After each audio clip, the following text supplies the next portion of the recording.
Daniel, chapter 9. In the first year of Darius, the son of Ahasuerus, of the offspring of the Medes, who was made king over the realm of the Chaldeans, in the first year of his reign, I, Daniel, understood by the books the number of the years about which Yahweh's word came to Jeremiah the prophet, for the accomplishing of the desolations of Jerusalem, even 70 years. I set my face to the Lord God to seek by prayer and petitions, with fasting and sackcloth and ashes.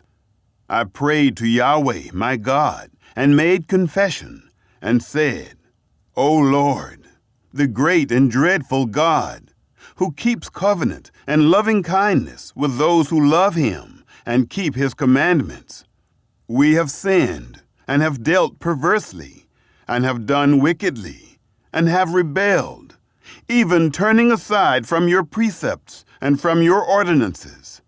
We haven't listened to your servants the prophets, who spoke in your name to our kings, our princes, and our fathers, and to all the people of the land.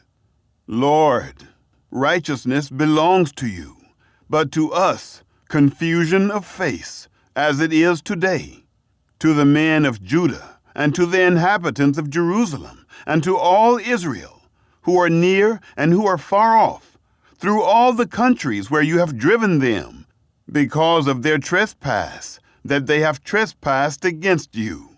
Lord, to us belongs confusion of face, to our kings, to our princes, and to our fathers, because we have sinned against you.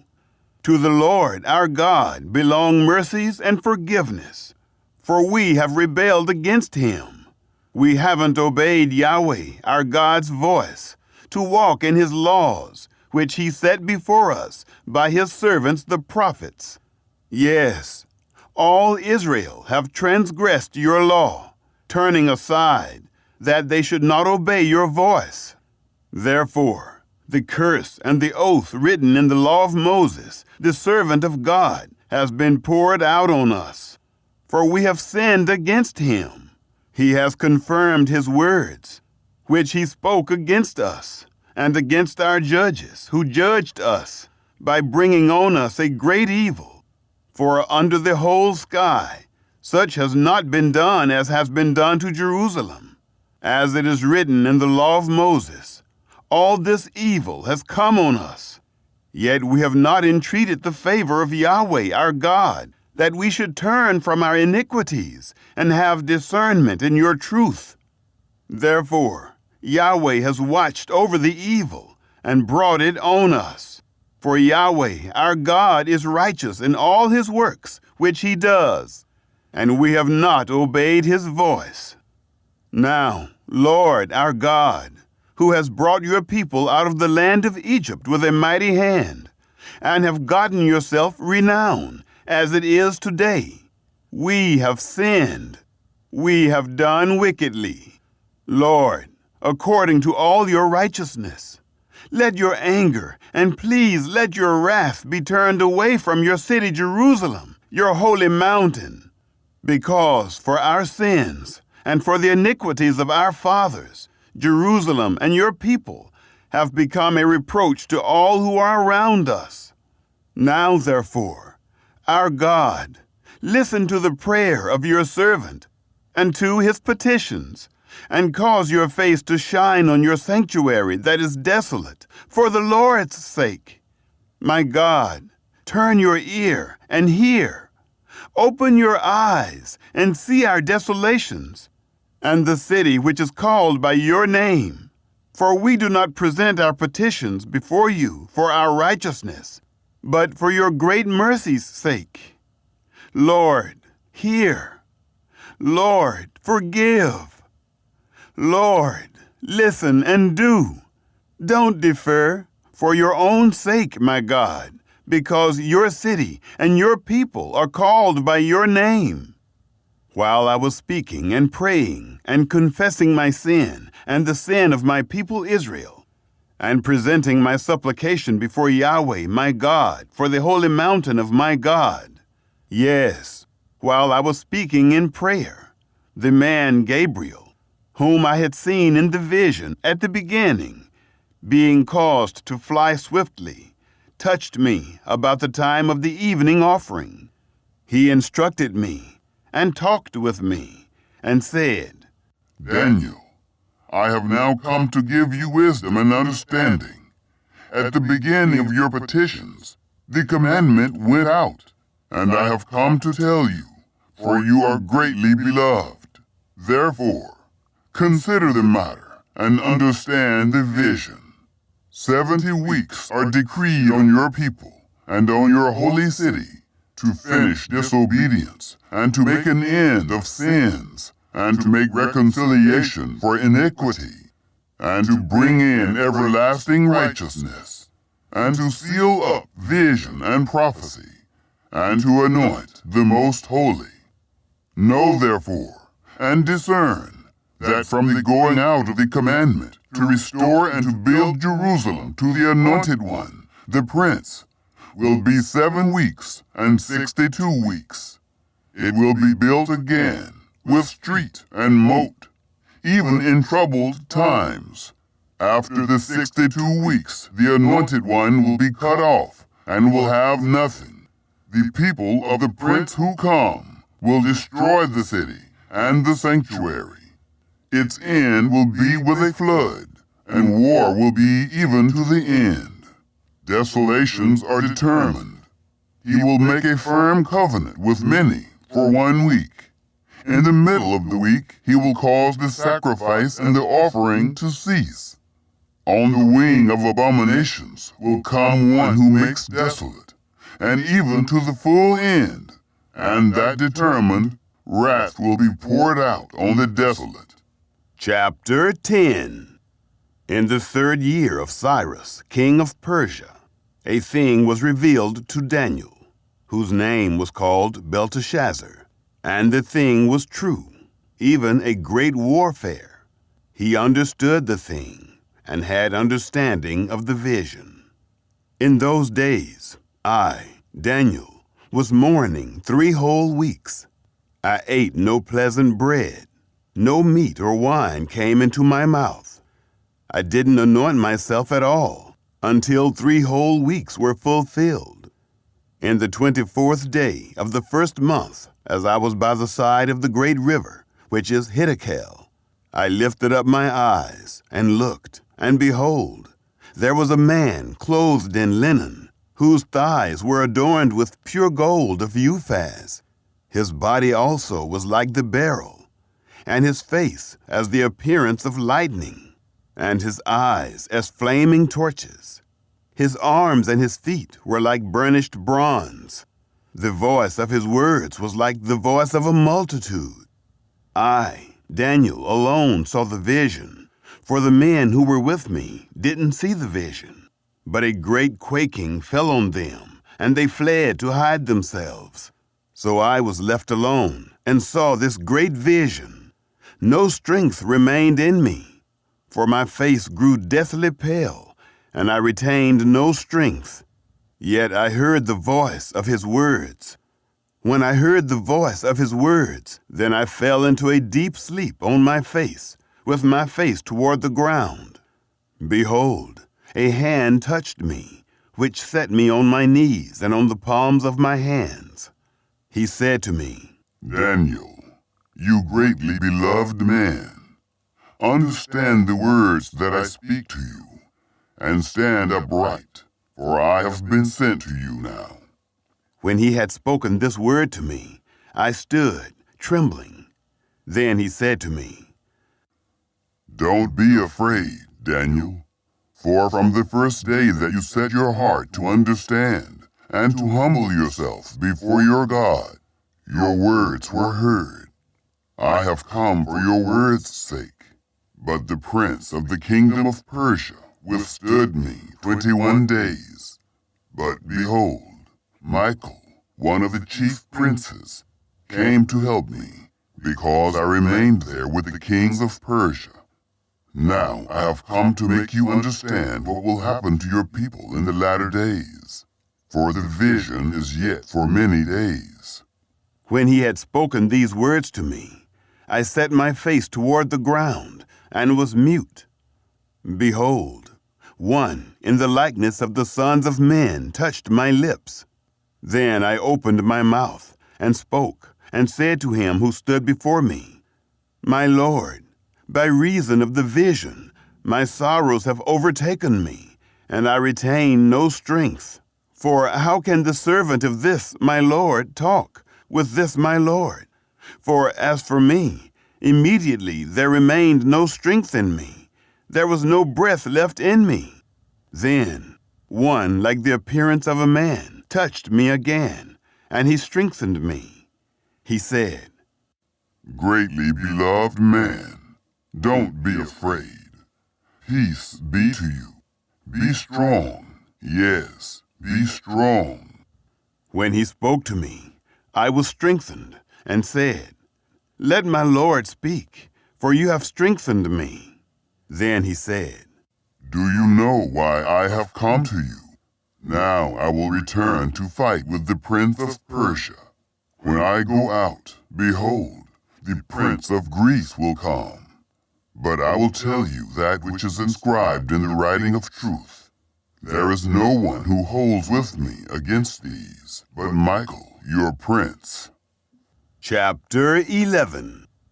As for me, in the first year of Darius the Mede, I stood up to confirm and strengthen him. Now I will show you the truth. Behold, 3 more kings will stand up in Persia, and the 4th will be far richer than all of them. When he has grown strong through his riches, he will stir up all against the realm of Greece. A mighty king will stand up, who will rule with great dominion, and do according to his will. When he stands up, his kingdom will be broken, and will be divided toward the 4 winds of the sky, but not to his posterity, nor according to his dominion, with which he ruled, for his kingdom will be plucked up, even for others besides these. The king of the south will be strong. One of his princes will become stronger than him, and have dominion. His dominion will be a great dominion. At the end of years, they will join themselves together, and the daughter of the king of the south will come to the king of the north to make an agreement, but she will not retain the strength of her arm. He will also not stand, nor will his arm, but she will be given up with those who brought her, and he who became the father of her, and he who strengthened her in those times. But out of a shoot from her roots, one will stand up in his place, who will come to the army, and will enter into the fortress of the king of the north, and will deal against them, and will prevail. He will also carry their gods, with their molten images, and with their goodly vessels of silver and of gold, captive into Egypt. He will refrain some years from the king of the north.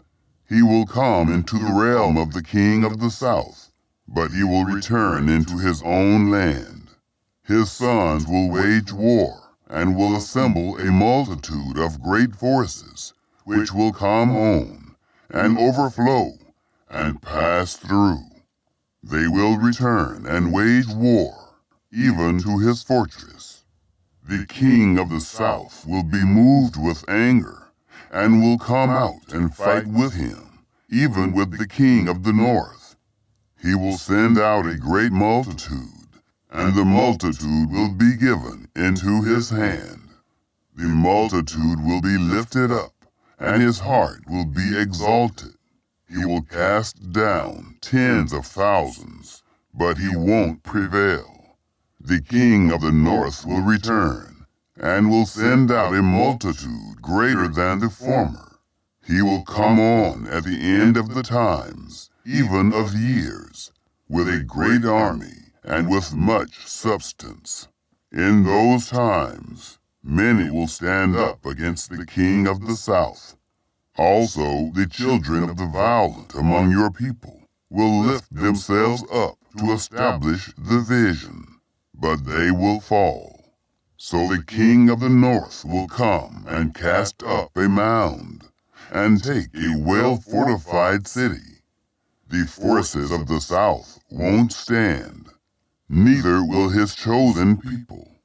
Neither will there be any strength to stand. But he who comes against him will do according to his own will, and no one will stand before him. He will stand in the glorious land, and destruction will be in his hand. He will set his face to come with the strength of his whole kingdom, and with him equitable conditions. He will perform them.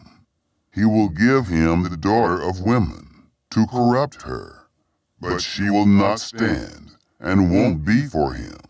After this, he will turn his face to the islands, and will take many. But a prince will cause the reproach offered by him to cease. Yes, moreover, he will cause his reproach to turn on him. Then he will turn his face toward the fortresses of his own land, but he will stumble and fall, and won't be found. Then one who will cause a tax collector to pass through the kingdom, to maintain its glory, will stand up in his place. But within few days he shall be destroyed, not in anger and not in battle. In his place a contemptible person will stand up, to whom they had not given the honor of the kingdom. But he will come in time of security, and will obtain the kingdom by flatteries.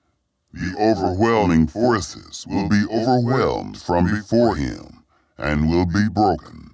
Yes, also the prince of the covenant.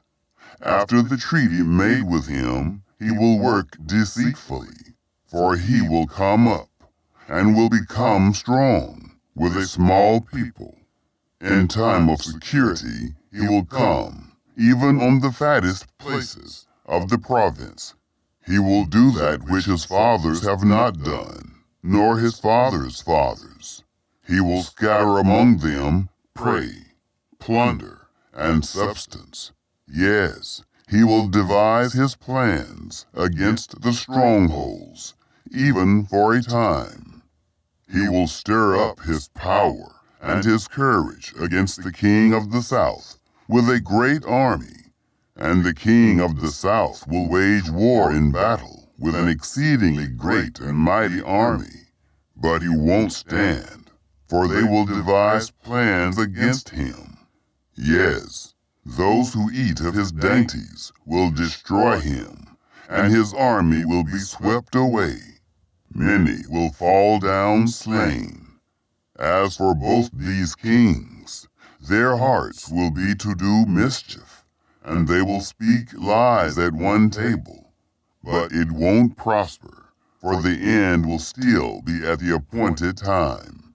Then he will return into his land with great wealth. His heart will be against the holy covenant. He will take action and return to his own land. He will return at the appointed time and come into the south, but it won't be in the latter time as it was in the former, for ships of Kittim will come against him. Therefore he will be grieved and will return, and have indignation against the holy covenant, and will take action.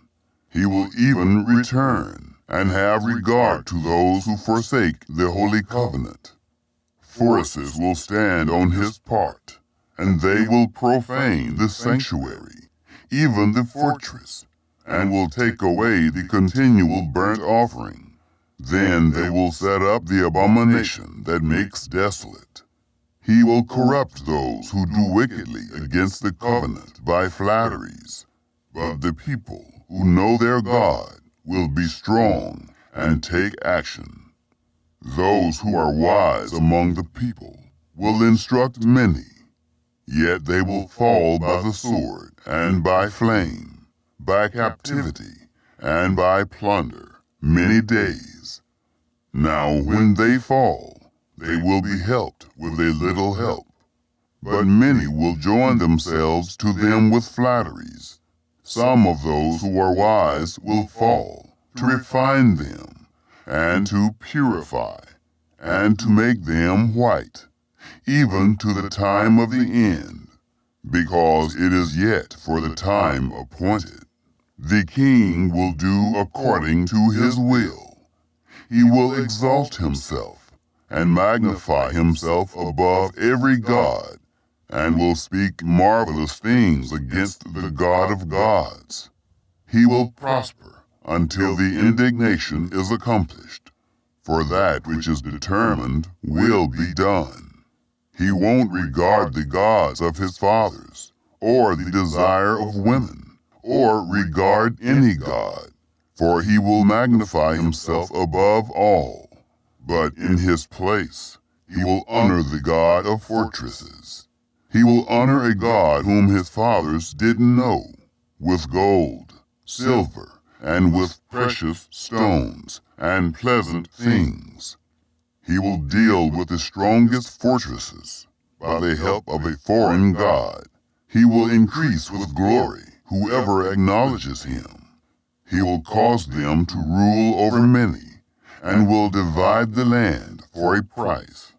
At the time of the end, the king of the south will contend with him, and the king of the north will come against him like a whirlwind, with chariots, with horsemen, and with many ships. He will enter into the countries, and will overflow and pass through. He will enter also into the glorious land, and many countries will be overthrown, but these will be delivered out of his hand. Edom, Moab, and the chief of the children of Ammon. He will also stretch out his hand on the countries.